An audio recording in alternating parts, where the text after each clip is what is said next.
Hello everyone, Carlos Flores, back on basics. So let's talk about PTSD, post-traumatic stress disorder.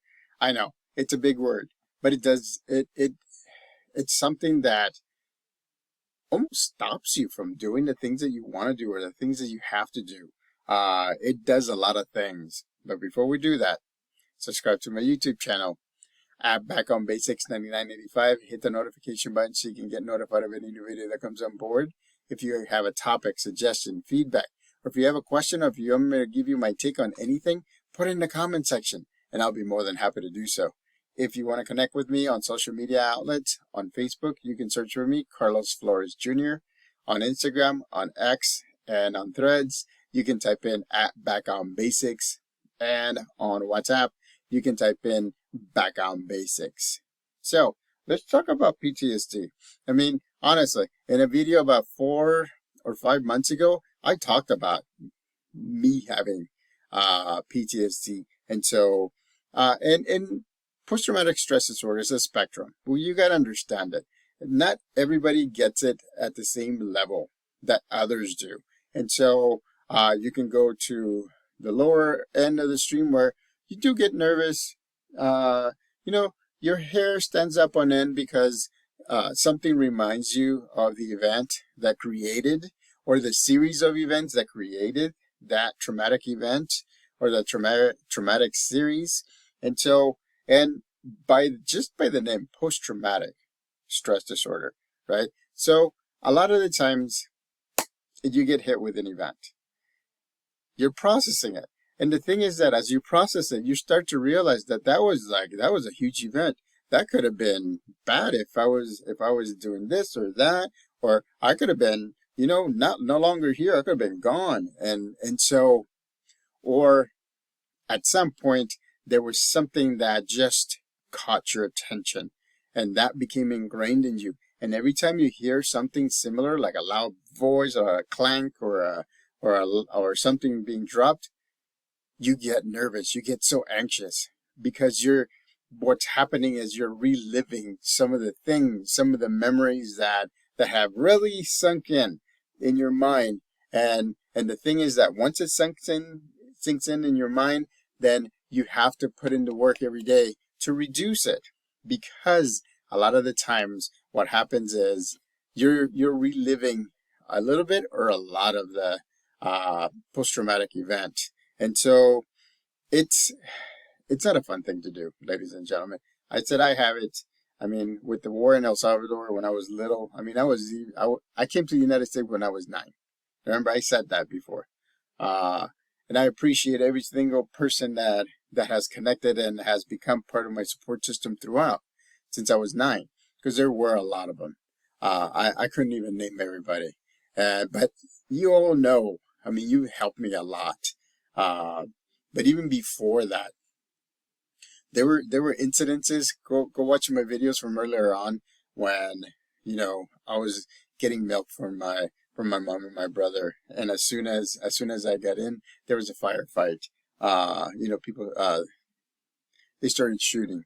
There's so many different things. I was going to a Catholic school, and we were riding the bus, and then one of my dad's friends was laying down shooting at other people and trying to keep us safe. And so he just turned around and he the gesture of, hey, you need to go back.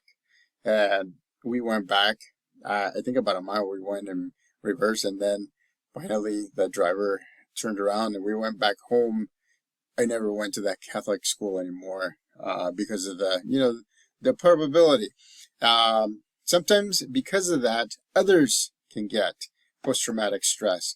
Hey, my mom and dad were very nervous that happened to me and to the other kids that were there in that bus. And so, I mean, it can happen.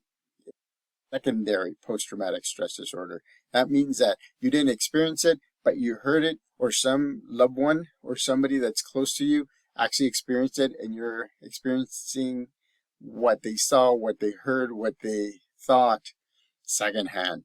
But it does. And so again, we have to put in the work. We have to be empathetic that You know, one of the things that I always say is this: there's always people that are one event away from giving up, one event from just stopping everything, one event away from feeling anxious or depressed or not wanting to deal with the world.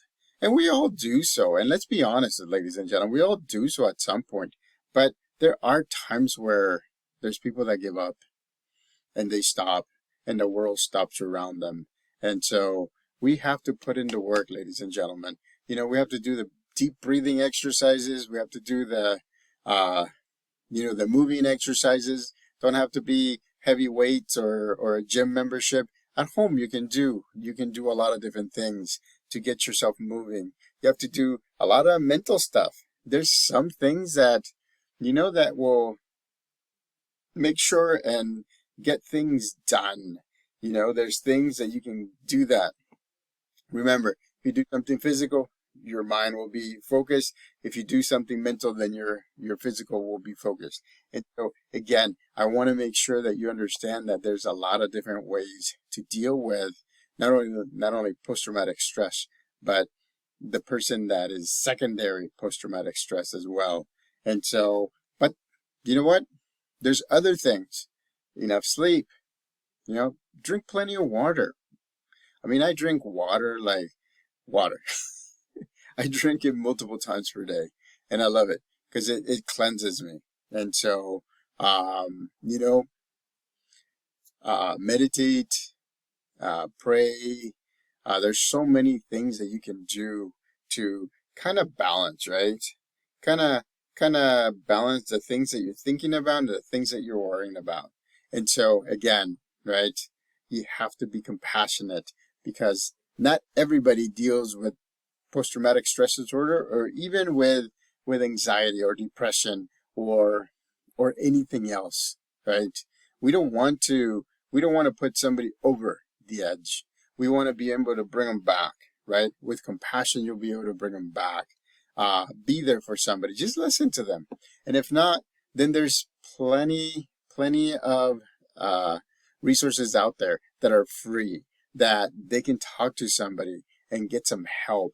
I mean, this is me creating this video today about post-traumatic stress disorder because it does hit us in different places in the spectrum.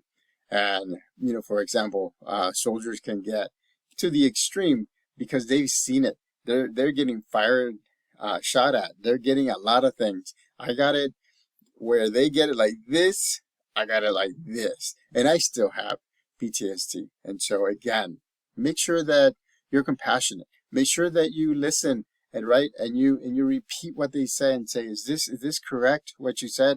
Or you just tell them, hey, I'm here for you. I'm here to help you as much as I can. So again, post-traumatic stress disorder is not fun. It's manageable. It may not go away all the way. Whenever I tell my story, the specific story that I know, my hairs stand up on end. So yeah, it's a daily thing for some people.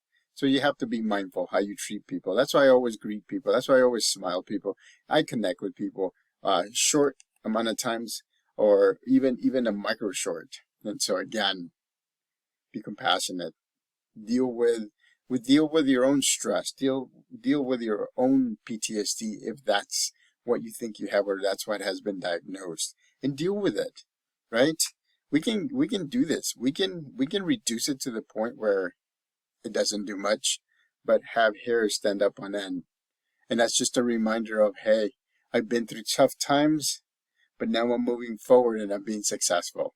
So subscribe to my YouTube channel at Back on Basics 9985. Hit the notification button so you can get notified of any new video that comes on board.